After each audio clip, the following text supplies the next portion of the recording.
नमस्कार, मैं deputy collector Vipin Kumar Dubey, Jharkhand cadre में एक डिप्टी कलेक्टर हूँ। ऐसे अब आप में से अधिकतर लोग मुझे पहचानते होंगे।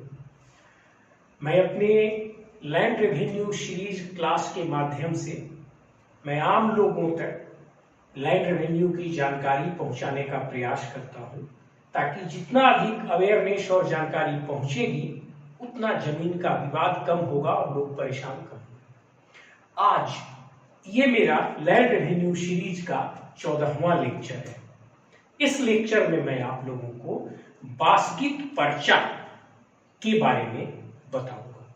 बासगीत पर्चा का मतलब होता है बसने के लिए जमीन देना। अब थोड़ा सा मैं बैकग्राउंड में जाना चाहता हूं। जब 1947 में हमारा देश आजाद हुआ, उस समय जमींदारी प्रथा थी और बहुत सी समस्याएं थी। बहुत से लोग भूमिहीन थे, उनके पास रहने के लिए घर और जमीन नहीं था। वे लोग किसी दूसरे जमींदार के जमीन पर अपना छोटा मोटा झोपड़ी या घर बनाकर रहते थे। सरकार चाहती थी कि प्रत्येक व्यक्ति के लिए कम से कम घर और जमीन की व्यवस्था हो, ताकि सब लोग सुकून से रह सके। इसी उद्देश्य से बासगीत पर्चा की शुरुआत हुई। अब हम बासगीत पर्चा शब्द का प्रयोग इसलिए कर रहे हैं क्योंकि आप सभी लोग इसको आसानी से समझ सकते हैं और कई बार सुने होंगे। इस बासगीत पर्चा के पीछे जो कानून है उसको थोड़ा सा जानिए।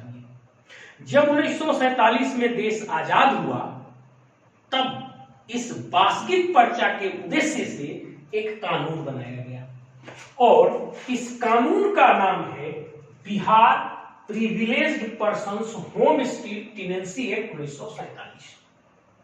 उस समय 1947 में बिहार और झारखंड एक ही में थे, तो ये कानून उस समय के पूरे बिहार राज्य पर लागू होता है।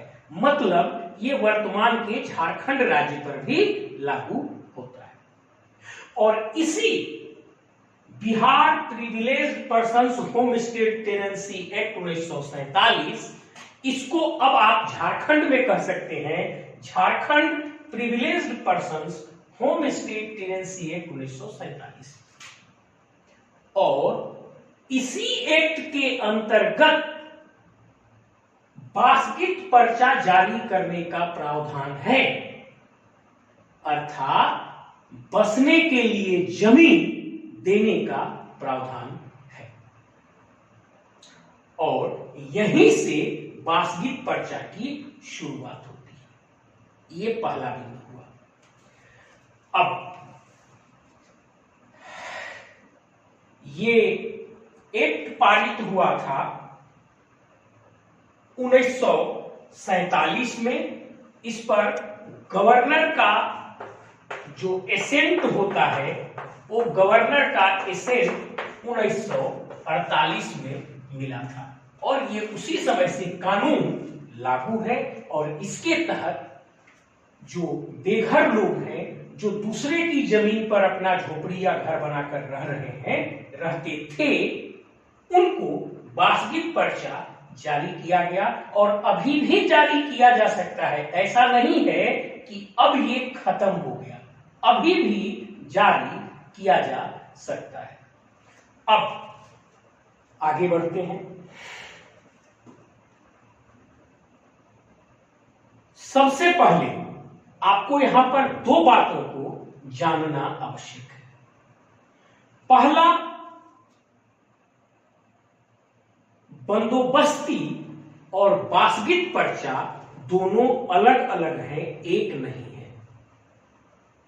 और दूसरा, बासगीत पर्चा केवल ग्रामीण क्षेत्र की जमीन के लिए दिया जाएगा, शहरी क्षेत्र के लिए नहीं दिया जाएगा। अब मैं इस बिंदु को थोड़ा क्लियर कर लेता हूं, तब मैं सेक्शन वाइज आगे बढ़ूंगा। ये आपकी बासगीत पर्चा की किताब है।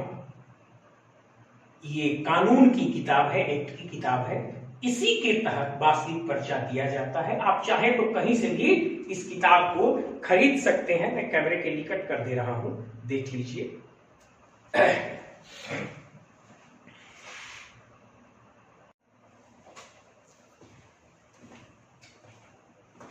अब देखिए, लोगों में बासगीत पर्चा और बंदोबस्ती पर्चा में एक कंफ्यूजन है। पहले इनके बीच के अंतर को समझ लेते हैं। देखिए, जब कोई भी भूमिहीन व्यक्ति किसी दूसरे रैयत की जमीन पर घर बनाकर रह रहा होता है, तब जो उसे पर्चा जारी किया जाता है उसे बासगीत पर्चा कहा जाता है। और जब कोई भूमिहीन व्यक्ति सरकार के गैरमंजूर हुआ खास जमीन पर घर बनाकर रह रहा होता है, तब जो उसे पर्चा जारी किया जाता है उसे बंदोबस्ती पर्चा कहा जाता है। मैं फिर इस बिंदु को रिपीट करता हूं, ध्यान से सुनिएगा। जब कोई भूमिहीन व्यक्ति किसी रैयत की जमीन पर घर बनाकर रह रहा होता है, तब जो उसे पर्चा जारी किया जाता है उसे बासगीत पर्चा कहते हैं। और इसके जारी करने की प्रक्रिया बिल्कुल अलग होती है। और जब कोई भूमिहीन व्यक्ति सरकार के गैरमंजूर खास जमीन पर घर बनाकर रह रहा होता है, तब जो उसे पर्चा जारी किया जाता है उसे बंदोबस्ती पर्चा कहा जाता है। और इसके जारी करने की प्रक्रिया बिल्कुल अलग है। इस प्रकार आप इन दोनों के बीच अब कंफ्यूज मत होइएगा। बासगीत पर्चा तब मिलेगा जब आप किसी दूसरे रैयत की जमीन पर घर बनाए हो और आप खुद भूमिहीन हो। और दूसरा, बंदोबस्ती पर्चा आपको तब मिलेगा जब आप भूमिहीन हो और सरकार के गैरमंजूर खास जमीन पर घर बनाए। मैंने इस बंदोबस्ती के बारे में पहले ही वीडियो अपलोड किया है, आप उसको देख लीजिएगा। यहां मैं अपना पूरा फोकस बासगीत पर्चा पे करूंगा। अब आपको क्लियर हो गया होगा कि बासगीत पर्चा माने जब कोई भूमिहीन किसी दूसरे रैयत की जमीन पर घर बनाकर रह रहा है, तब उसे जो सरकारी पर्चा मिलेगा वो बासगीत पर्चा कहलाएगा। और पूरा फोकस मैं इसी पर करूंगा। अब यहां पर एक दो बात बहुत स्पष्ट होनी चाहिए कि ये केवल ग्रामीण क्षेत्र के लिए वैलिड है, शहरी क्षेत्र के लिए वैध नहीं है। मतलब शहरी क्षेत्र में ये लागू नहीं होगा। शहर में अगर कोई भूमिहीन किसी दूसरे की जमीन पर घर बना के रहने लगे तो वो बासगीत पर्चा का सहारा नहीं ले सकता और न ही उसे बासगीत पर्चा मिलेगा। हाँ, यदि ग्रामीण क्षेत्र में कोई भूमिहीन किसी दूसरे की जमीन पर रह रहा है घर बना के, तब बासगीत पर्चा का प्रश्न उठता है और उसे दिया जाएगा।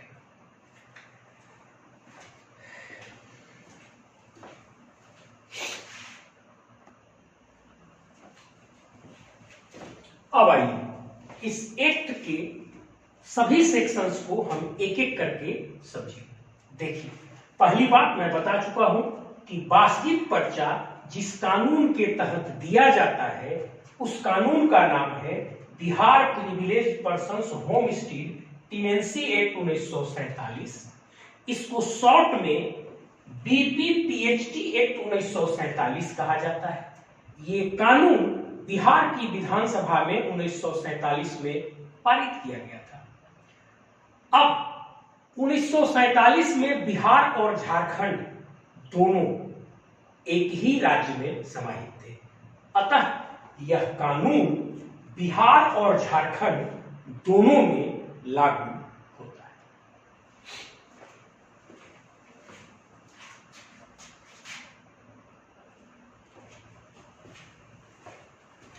अब देखिए, किसको बासगीत पर्चा दिया जाएगा? तो इस कानून में कहा गया है कि प्रिविलेज्ड पर्सन्स को यह बासगीत पर्चा दिया जाएगा। तो प्रिविलेज्ड पर्सन कौन है? उसका परिभाषा इस कानून के सेक्शन 2 में दिया गया है। मतलब सेक्शन 2 में ये बताया गया है कि किस आदमी को वास्तविक पर्चा आप जारी कर सकते हैं और उसको प्रिविलेज्ड पर्सन कह के पुकारा गया है। और इस कानून में यह बताया गया है कि कौन आदमी वास्तविक पर्चा के लायक होगा भाई। तो ये कहता है कि कोई वह व्यक्ति जो किसी दूसरे की जमीन पर रह रहा हो और उसके पास या तो कोई जमीन नहीं हो या अधिक से अधिक 1 एकड़ जमीन हो। मतलब 2 शर्त है।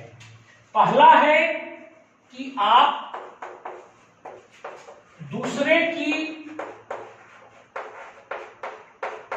जमीन पर घर बनाकर रह रहे हैं और दूसरा शर्त है कि आपके पास 1 एकड़ से कम जमीन है।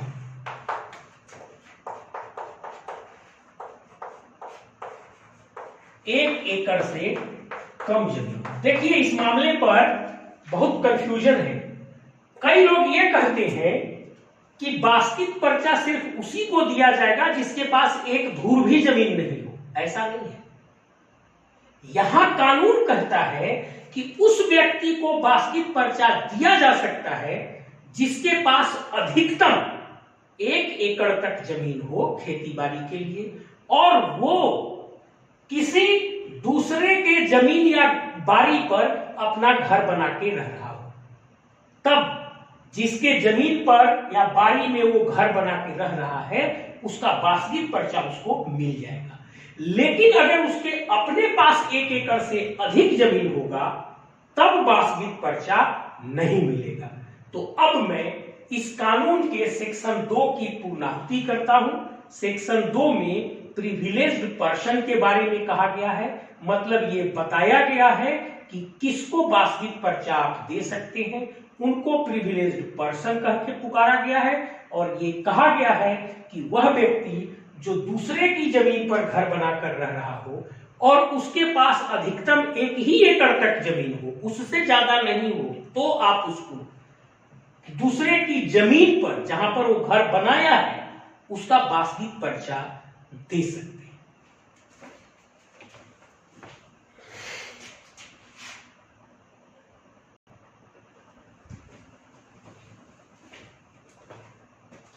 अब देखिए इस कानून का जो सेक्शन 3 है वो ये बताता है कि किस जमीन पर वास्तविक पर्चा नहीं दिया जा सकता है। और जब आप ये जान जाएंगे कि किस जमीन पर वास्तविक पर्चा नहीं दिया जा सकता है तब आप उसी समय यह भी जान जाएंगे कि वास्तविक पर्चा किस जमीन पर दिया जा सकता है। तो एक तरह से इसको निगेटिवली डिफाइनिंग प्रोसेस कहा जाता है। मतलब नकारात्मक तरीके से डिफाइन करना। हम ये बता दें कि किस जमीन पर आप वास्तविक पर्चा नहीं दे सकते तो आपको खुद पता चल जाएगा कि किस जमीन पर वास्तविक पर्चा दे सकते हैं। अब आप देखिए ये सेक्शन 3 कहता है किस जमीन पर वास्तविक पर्चा नहीं दिया जा सकता है। तो ये पहला कहता है कि औद्योगिक क्षेत्र की जमीन, मतलब जो उद्योग के लिए भूमि चिन्हित की गई है, उद्योग लगाने के लिए जो भूमि चिन्हित की गई है उस इंडस्ट्री की भूमि पर वास्तविक पर्चा नहीं दिया जा सकता। दूसरा कहता है सरकारी जमीन। सरकारी जमीन का मतलब हुआ केंद्र सरकार से लेकर राज्य सरकार से लेकर नगर पालिका तक की भी अगर जमीन है, ग्राम पंचायत की भी जमीन है, कैसे भी सरकार की जमीन होनी चाहिए तो उस पर वास्तविक पर्चा नहीं दिया जा सकता। और तीसरा है शहरी क्षेत्र की जमीन। मतलब सरकार जो परिसीमन करके डिफाइन कर देती है कि इतना एरिया नगर पालिका के क्षेत्र में आएगा तो जो भी एरिया नगर पालिका अर्थात शहरी क्षेत्र में आ गया उस पर भी बंदोबस्ती पर्चा नहीं दिया जा सकता। अर्थ इसका यह निकलता है कि वह जमीन जो उद्योग के लिए चिन्हित नहीं हो, वह जमीन जो किसी भी तरीके से सरकार की नहीं हो, और वह जमीन जो शहर में नहीं पड़ती हो बल्कि गांव में पड़ती हो, तो गांव में पड़ने वाली रैयती जमीन पर अगर कोई घर बनाकर भूमिहीन रहता हो तब आप बासगीत पर्चा दे सकते हैं। बाकी अगर इस प्रकार की जमीन हो तो बासगीत पर्चा नहीं दी जा सकती।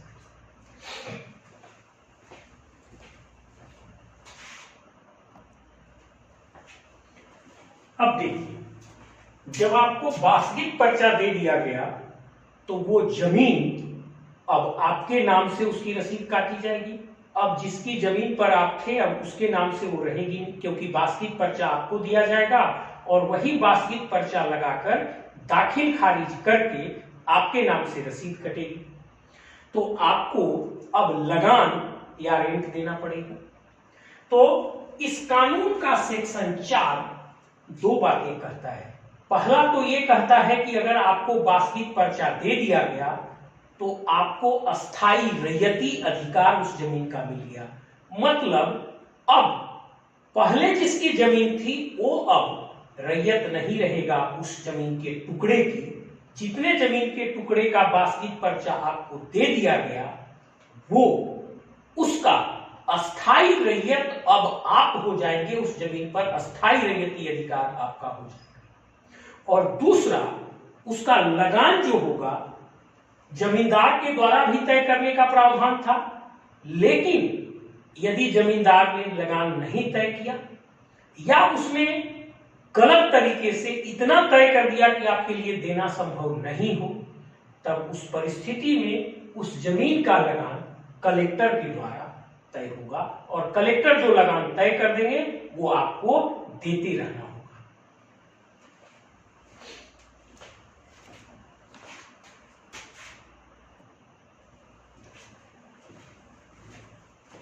अब देखिए, एक बार आपको बासगीत पर्चा से जमीन मिल गई। अब इसके बाद क्या आप उस जमीन को बेच सकते हैं, किसी को दान दे सकते हैं, गिफ्ट कर सकते हैं, किसी से बदलैन कर सकते हैं, इसके बारे में जानना आवश्यक है। और होगा तो कैसे होगा? तो इस कानून का जो सेक्शन 12 है वो ये बताता है कि बासगीत पर्चा में मिली हुई जमीन का ट्रांसफर, बिक्री या बदलैन या गिफ्ट कैसे होगा, इसके बारे में ये बताता है। ये सेक्शन कहता है कि बासगीत पर्चा में मिली हुई जमीन को किसी दूसरे भूमिहीन को ही दिया जा सकता है और वो भी कलेक्टर के परमिशन के बाद।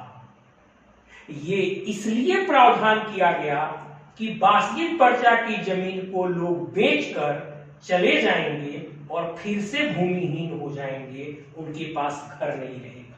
इसलिए सरकार ने सोच समझकर ये बात बनाया कि अगर बासगीत पर्चा की जमीन आप बेचना ही चाहते हैं तो किसी भूमिहीन को ही घर बनाने के लिए ही आप बेच सकते हैं और वो भी आपको कलेक्टर से परमिशन लेना होगा।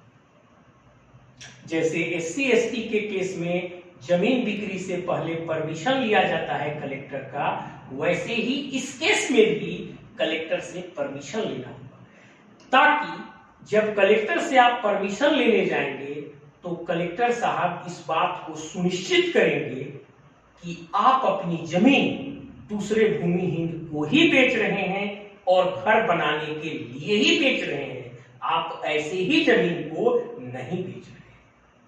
तो इसका मतलब है कि आप बासगीत पर्चा की जमीन को कलेक्टर साहब से परमिशन लेकर किसी दूसरे भूमिहीन को ही, मतलब प्रिविलेज्ड पर्सन को ही घर बनाने के लिए ही बेच सकते हैं या गिफ्ट दे सकते हैं। अदरवाइज ऐसे आप बासगीत पर्चा की जमीन को नहीं बेच सकते। और जिला के रजिस्ट्रार को भी उसकी रजिस्ट्री तब तक नहीं करनी चाहिए जब तक कि उस पर कलेक्टर की अनुमति नहीं हो और न ही अंचल अधिकारी को ऐसे बिक्री की गई जमीन का दाखिल खारिज करना चाहिए। ये सेक्शन 12 की यही मीनिंग। बास्कित पर्चा की जमीन किसी दूसरे भूमिहीन को ही केवल घर बनाने के लिए ही कलेक्टर की परमिशन के बाद ही बेची जा सकती है। ऐसे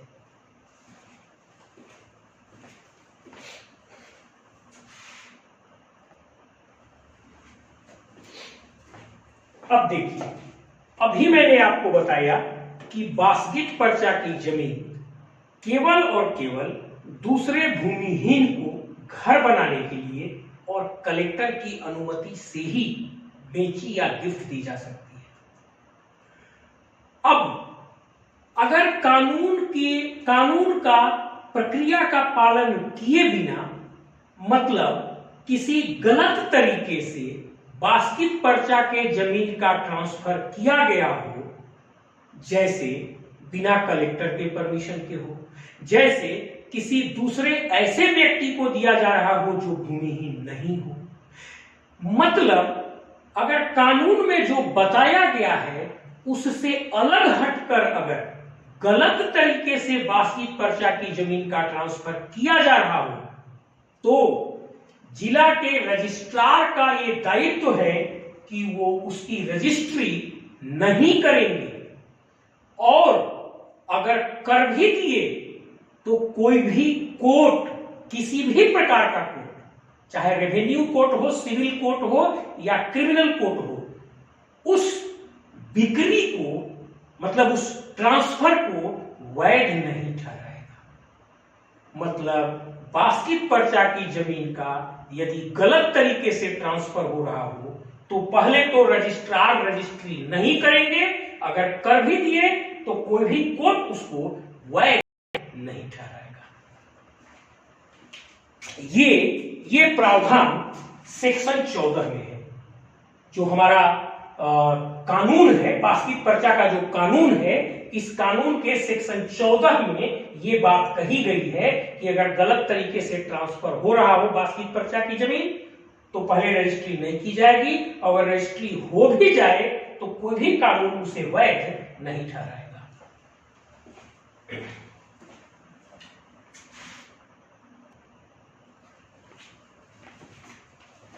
अब देखिए, इस कानून का जो सेक्शन 15 है वो ये बताता है कि अगर बास्किट पर्चा की जमीन का गलत ट्रांसफर हो ही गया, सही तरीके से ट्रांसफर नहीं हुआ, तब कलेक्टर साहब क्या एक्शन लेंगे। तो यदि बास्किट पर्चा की जमीन, ये जो सेक्शन 15 है वो यही बता रहा है कि यदि बास्किट पर्चा की जमीन का ट्रांसफर, बिक्री गलत तरीके से हो गया हो और खरीदार आकर उस पर कब्जा जमा लिया हो, तब कलेक्टर साहब सूचना मिलते ही पहले खरीदार को वहां से निकाल बाहर करेंगे, और जो बास्किट पर्चाधारी है या अगर वो मर गया है तो उसके बच्चों को उस पर फिर से कब्जा दिलाएंगे। अब यदि मान लीजिए कि बास्किट पर्चाधारी ने जमीन का ट्रांसफर गलत तरीके से कर दिया और उस गांव से कहीं चला गया, या उसके बच्चे अभी उसी गांव में हैं और कलेक्टर साहब ने खरीदने वाले व्यक्ति को जमीन पर से हटा दिया और बास्किट पर्चाधारी या उनके बच्चों को कहा कि अब आप आइए फिर से अपने जमीन पर बैठिए, और यदि वो लोग ये बात कह दें कि नहीं अब हम बास्किट पर्चा की जमीन पर नहीं जाएंगे, तब क्या होगा? तो तब भी वह जमीन ओरिजिनल रैयत को वापस नहीं होगा, फिर कलेक्टर साहब उस जमीन का सेटलमेंट किसी और से कर देंगे। वो वापस रैयत को नहीं जाएगा। ध्यान से समझिएगा, ये इसलिए किया गया कि अगर बासगित पर्चाधारी के हट जाने पर जमीन वापस हो जाए पुराने रैयत को, तब लोग बल प्रयोग करके धक्का मार के उसको निकाल देंगे। अब जब निकाल देंगे तो वो जमीन उनको वापस मिल जाएगी। इसीलिए सरकार ने ये प्रावधान किया कि यदि गलत तरीके से जमीन का ट्रांसफर हो गया हो तो कलेक्टर साहब सूचना मिलते ही खरीदने वाले को धक्के मार के निकालेंगे, प्लस बासगित पर्चाधारी को या उनके खानदान के लोगों को, उनके लीगल हिर्स को फिर से उस पर बिठाएंगे। और यदि बासगित पर्चाधारी या उनके बच्चे उस जमीन पर दोबारा बैठने से इनकार करें तो वो जमीन वापस पुराने रैयत को नहीं जाएगा, वह जमीन सरकारी जमीन की तरह कलेक्टर साहब के द्वारा किसी और को सेटल कर दिया जाएगा, बंदोबस्त कर दिया जाएगा, वापस नहीं जाएगा।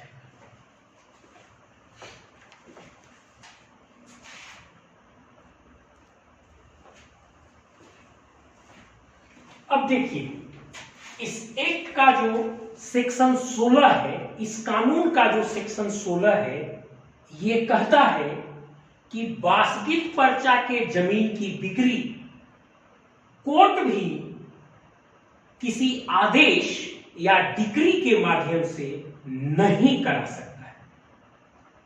समझिए बात को, कई बार आप कुछ लोन लिए होते हैं या कुछ और बात होती है और कोर्ट आपके ऊपर पेनाल्टी तय करती है या कोर्ट कहती है कि इनकी घर जमीन की बिक्री करके इन चीजों को, मतलब इनके द्वारा जो भी राशि लिया गया या जो भी है उसको, उसकी वसूली की जाए। लेकिन यदि आपकी जमीन बासगित पर्चा में मिली हो, तब उस परिस्थिति में कोर्ट भी कोई आदेश या डिक्री पारित करके आपके बासगित पर्चा की जमीन को बिक्री करा के वसूली नहीं करा सकती। मैं रिपीट करता हूं, जैसे कुछ आप कभी लोन लेते हैं या कुछ गलती करते हैं, कोर्ट के द्वारा दंड तय होता है या लोन की रिकवरी के लिए कोर्ट के द्वारा आपका घर जमीन बेचने का भी आदेश होता है कि भाई इनसे वसूली की जाए। जैसे आप सरकारी पैसे का गबन कर दिए या आपने कुछ लोन लिया नहीं भरा या आपके ऊपर कोई कोर्ट ने दंड आरोपित किया और कहा कि भाई अगर देने में सक्षम नहीं है तो इनका घर जमीन बेच के वसूल कीजिए। लेकिन अगर जमीन बासगित पर्चा की हो, तब इस परिस्थिति में भी कोर्ट भी कोई आदेश या डिक्री पारित करके बासगित पर्चा की जमीन बेचवाकर वसूली नहीं करा सकती। मतलब लोन नहीं चुकाने या किसी दंड की स्थिति में भी या अन्य भी किसी स्थिति में भी कोर्ट भी बासगित पर्चा का जमीन बिक्री करा के वसूली नहीं कर सकती राशि की। कोर्ट भी बासगित पर्चा की जमीन नहीं बेचवा सकती। सरकार यहां भी चाहती है कि जिसको घर के लिए, रहने के लिए स्थल मिला वो फिर से भूमिहीन नहीं। ये है सेक्शन 16, सेक्शन 16।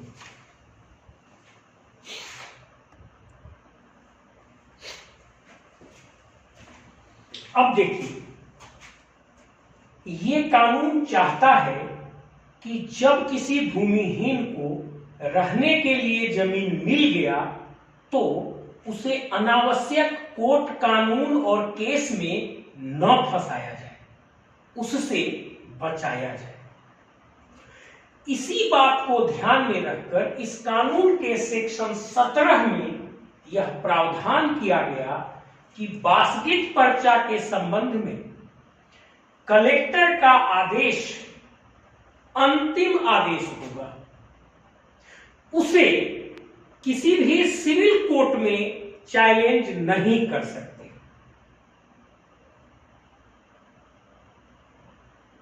केवल 2 परिस्थितियों को छोड़कर। पहला, कोई फ्रॉड या धोखाधड़ी करके वास्तविक पर्चा दिया गया हो, या दूसरा जिस अधिकारी ने आपको वास्तविक पर्चा दिया वो उसके लिए सक्षम अधिकारी हो ही नहीं। केवल ये दो बातें होंगी तभी आप सिविल कोर्ट जा सकते हैं, वरना वास्तविक पर्चा के मामले में कलेक्टर ने जो आदेश दिया वो अंतिम सत्य होगा, उसे किसी कोर्ट में चैलेंज नहीं किया जा सकता। ऐसा इसलिए किया गया कि भूमिहीन आदमी को अनावश्यक कोर्ट केस में नहीं उलझाया जाए। जैसे मान लीजिए कि किसी रैयत की जमीन पर एक भूमिहीन रह रहा है, भूमिहीन को वास्तविक पर्चा इशू हो गया। अब जाकर वो रैयत कहे कि इस प्लॉट में नहीं, इसको उस प्लॉट में दे देते हैं, इधर नहीं उधर दे देते हैं, ऐसा कोई भी बात वो करना चाहे रैयत, वो नहीं कर सकता। जहां का जिस जगह का वास्तविक पर्चा इशू हो गया वही अंतिम सत्य है, वही ध्रुव सत्य है, वही वास्तविक पर्चा वैध रहेगा, उसे किसी कोर्ट में चैलेंज नहीं किया जा सकता है, बशर्ते कि वो वास्तविक पर्चा कहीं धोखाधड़ी से न इशू किया गया। अगर बात धोखाधड़ी की साबित हो गई तब कोर्ट में केस हो सकता है। अगर ये बात साबित हो गई कि अंचल अधिकारी वास्तविक पर्चा दे सकते हैं और कहीं कर्मचारी ने ही या सीआई ने ही अपने स्तर से वास्तविक पर्चा आपको दे दिया हो, तो वहां अधिकारिता की समस्या हो गई। वो सक्षम अधिकारी नहीं था वास्तविक पर्चा देने के लिए, तो यहां भी सिविल कोर्ट में मुकदमा जा सकता है। लेकिन यदि वास्तविक पर्चा धोखाधड़ी से इशू नहीं किया गया हो, यदि वास्तविक पर्चा अंचल अधिकारी अर्थात सक्षम अधिकारी के द्वारा ही जारी किया गया हो, किसी नीचे के अधिकारी के द्वारा नहीं, तब अगर धोखाधड़ी से जारी नहीं किया गया हो और सक्षम प्राधिकारी ने ही जारी किया हो, उससे नीचे के अधिकारी ने नहीं किया हो, तब उस वास्तविक पर्चा के विरुद्ध आप किसी सिविल कोर्ट में नहीं जा सकते। जो कलेक्टर का आदेश है वही फाइनल रहेगा।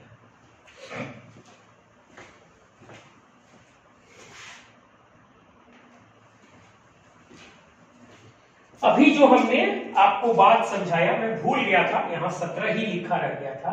अभी जो मैंने ये बात आपको समझाया, ये इस कानून के सेक्शन 18 में है। मैं रिपीट करता हूं, ये जो बात मैंने अभी आपको समझाया, ये इस कानून के सेक्शन 18 में है।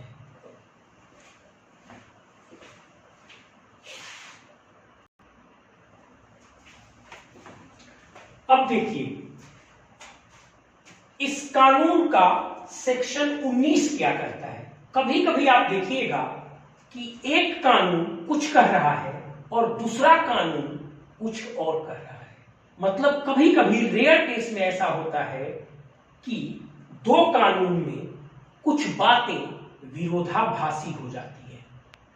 अब वहां प्रशासनिक पदाधिकारी को यह तय करना मुश्किल हो जाता है कि हम किस कानून को मानें। इसलिए इस कानून के सेक्शन 19 में यह बात स्पष्ट रूप से कहा गया है कि यदि किसी कानून में कोई ऐसी बात लिखी हो जो वास्तविक पर्चा के कानून के विरोध में हो, तब वास्तविक पर्चा का कानून प्रभावी होगा और वह कानून प्रभावी नहीं होगा। मैं रिपीट करता हूं, कई बार दो कानून में कुछ बातें विरोधाभासी हो जाती हैं। उस परिस्थिति में प्रशासनिक पदाधिकारी को निर्णय करने में मुश्किल होती है कि किस कानून को माने और किसे नहीं माने। तब इस स्थिति को स्पष्ट करने के लिए इस कानून के सेक्शन 19 ने यह स्पष्ट रूप से कहा, मतलब इस कानून के सेक्शन 19 में यह स्पष्ट रूप से कहा गया है कि यदि किसी भी कानून की कोई भी बात यदि बासगीत पर्चा के कानून से विरोधी हो तो बासगीत पर्चा का कानून प्रभावी होगा और उसको नहीं माना जाएगा। मतलब बासगीत पर्चा का कानून ही प्रभावी होगा, उस विरोधी कानून को नहीं माना जाएगा।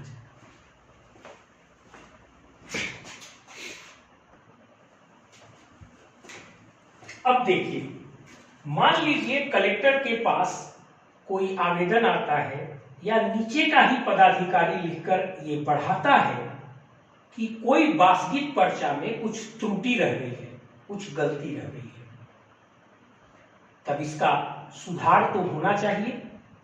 तब इसी बात के समाधान के लिए इस कानून के सेक्शन 21 में यह कहा गया है कि अगर कलेक्टर साहब को ये पता चले कि किसी बासगीत पर्चा में कुछ गलती रह गई है, तब वे उस रेकॉर्ड को अपने समक्ष मंगाकर उसका जांच करेंगे और जांच में यदि वो गलत पाया जाता है तब वे नीचे के अधिकारी को फिर से सुनवाई करके और नया निर्णय करने का आदेश दे सकते हैं।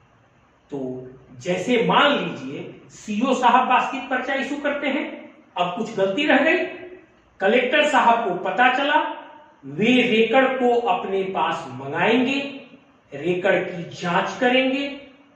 अगर उसमें कुछ इलीगलिटी या गलती पाई गई तो वो फिर से सीओ साहब को नीचे वापस कर देंगे रेकॉर्ड और उन्हें आदेश देंगे कि नया सिरे से सुनवाई करिए और सही ढंग से बासगीत पर्चा को इशू करिए, उसमें जो गलती रह गई है उसमें सुधार करिए।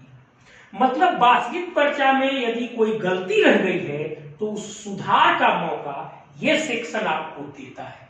और जैसे ही कलेक्टर साहब को आवेदन से पता चले या नीचे के अधिकारी खुद लिख के दे कि इसमें गलती रह गई है, तब कलेक्टर साहब उस रिकॉर्ड को पहले अपने सामने मंगाएंगे, उसकी जांच करेंगे, उसमें इलीगलिटी अर्थात त्रुटि पाए जाने पर वे पुनः नीचे के अधिकारी को, अंचल अधिकारी को ये आदेश देंगे कि आप इसकी फिर से सुनवाई करिए और सुधार कर नए सिरे से सही ढंग से बासगीत पर्चा जारी करिए।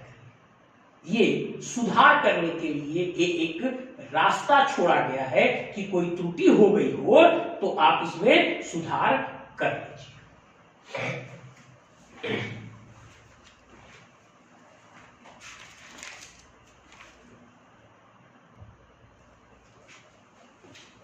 अब देखिए, इस कानून का अंतिम सेक्शन है 22वां सेक्शन। कुल 22 ही सेक्शन है। इस 22वें सेक्शन में यह कहा गया है कि सरकार, मतलब राज्य की सरकार, समय समय पर कलेक्टर को दिशा निर्देश जारी कर सकती है।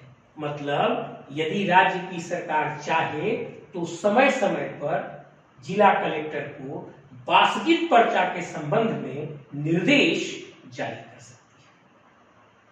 यही यहां आपका बासगीत पर्चा का जो एक्ट है, बीपीपीएचटी एक्ट, बीपीपीएचटी एक्ट जो है ये यहां पर समाप्त होता है। अब बीपीपीएचटी रूल बच गया।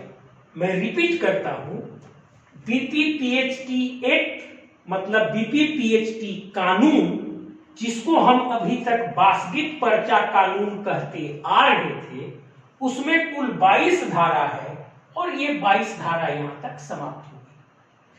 अब इसी के तहत बासगीत पर्चा रूल मतलब नियम भी होगा, जिसकी चर्चा करना बाकी है। तो अब आप कहिएगा कि सर बीपीपीएचटी एक्ट 1947 और बीपीपीएचटी पीएचटी नियम 1948 में क्या अंतर है वो मैं आपको समझाता हूं। एक्ट जो है वो विधानसभा बनाती है और रूल जो है वो सरकार बनाती है। इन दोनों में अंतर ये है कि एक्ट जो है वो ज्यादा बड़ा है, एक्ट ऊपर है, एक्ट पहले बनता है, एक्ट को विधानसभा बनाती है। एक्ट में मोटी मोटी बातें लिखी हुई होती हैं, पूरा विस्तार से बात नहीं लिखी हुई होती। जैसे आप इसी कानून को देखें तो इसमें मोटी मोटी बातें लिखी गई हैं। यह नहीं बताया गया कि रैयत किसको आवेदन देगा, कर्मचारी को कि सीआई को, तब कर्मचारी क्या करेगा, तब सीआई क्या करेगा, तब सीओ क्या करेंगे, तब कैसे वास्तविक पर्चा देंगे, तब कैसे दाखिल खारिज होगा। ये बातें विस्तार से इसमें नहीं लिखी गई है। ये विस्तार की बातें उस एक्ट के अधीन बनाए गए रूल में लिखी जाती है। प्रत्येक एक्ट के अधीन एक रूल होता है। एक्ट में मोटी मोटी बातें लिखी होती हैं। एक्ट को विधानसभा बनाएगी और उसमें मोटी मोटी बातें लिखी रहेंगी। अब उसको जमीन पर कैसे उतारा जाए इसके बारे में विस्तार से व्याख्या रूल में, नियम में होगी और इसको सरकार बनाएगी। तो 1947 में जो वास्तविक पर्चा का कानून बना, एक्ट बना, उसको अभी तक हम लोग समझ लिए। अब इस कानून के तहत 1948 में एक विस्तृत नियम बना कि कैसे इसको जमीन पर उतारा जाए। उसी को वास्तविक पर्चा रूल या बीपीपीएचटी रूल कहते हैं। इसे मैं अगले क्लास में कवर करूंगा। आज के क्लास में बस इतना ही। अब अगर आपको मेरा क्लास अच्छा लगे, आप मेरे प्रयास को प्रोत्साहित करना चाहते हैं और ये सूचना एक एक व्यक्ति तक पहुंचाना चाहते हैं तो इसे जरूर लाइक करिएगा और दूसरे लोगों को शेयर कीजिएगा, बताइएगा। और अगर आपको पसंद ना आए तो डिसलाइक भी कीजिएगा और हमें कारण भी बताइएगा। लेकिन मुझे उम्मीद है कि आपको जरूर पसंद आएगी और मेरे प्रयास की यदि सराहना करना चाहते हैं, प्रयास को प्रोत्साहित करना चाहते हैं, मुझे हौसला देना चाहते हैं तो मेरे साथ जुड़िए, इसे लाइक कीजिए और लोगों तक शेयर करिए। धन्यवाद। Thank you.